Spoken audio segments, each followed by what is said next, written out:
ఒక దొంగ తాను దొంగిలించిన ధనాన్ని ఊరు బయట శ్మశానంలో ఒక చెట్టు దగ్గర పాతిపెడుతూ రాసాగాడు.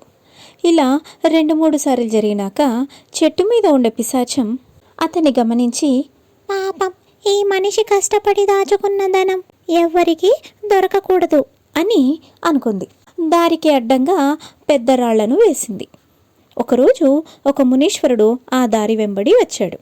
ఆయన తీర్థయాత్రలు చేస్తూ రాత్రివేళ శ్మశానంలోనే బస చేసేవాడు. ఆయన రాళ్లగుట్టలను చూసి, ఇది ఎవరి పని, ఎవరు చేశారు అని కోపంగా అడిగాడు.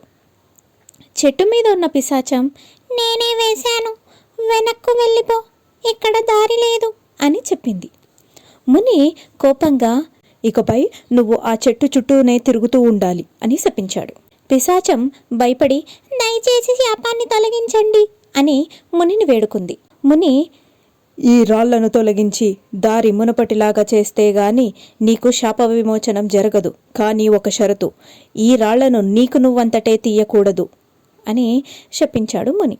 పిశాచం ఎక్కడికి వెళ్ళలేక ప్రతి వాళ్లను గట్టిగా పిలవడం మొదలుపెట్టింది.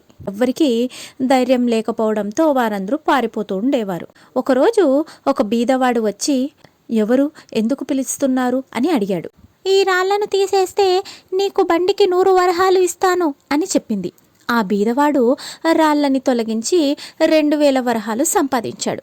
కానీ పిశాచం మళ్లీ రాళ్లను తెచ్చి దారికి అడ్డంగా వేసింది. తీర్థయాత్రల నుంచి తిరిగి వస్తున్న ముని, ఇంకా నువ్వు ఆ చెట్టు చుట్టూనే తిరుగుతున్నావా అని అడిగాడు. పిశాచం నవ్వుతూ, నేను సులభంగా బయటపడ్డాను, మళ్ళీ రాళ్లను వేశాను అని చెప్పింది. మునీశ్వరుడు కోపంతో, అయితే ఈ రాళ్లతో మండపం కట్టేంత వరకు నీకు శాప విమోచనం జరగదు అని మరోసారి శాపం ఇచ్చాడు. ఇక ఎవరూ రాలేకపోయారు. బీదవాడు మళ్ళా వచ్చి రాళ్లను తరలించి అక్కడ మండపం కట్టించాడు. మండపం పూర్తి కాగానే పిశాచికి తిరిగి స్వేచ్ఛ లభించింది.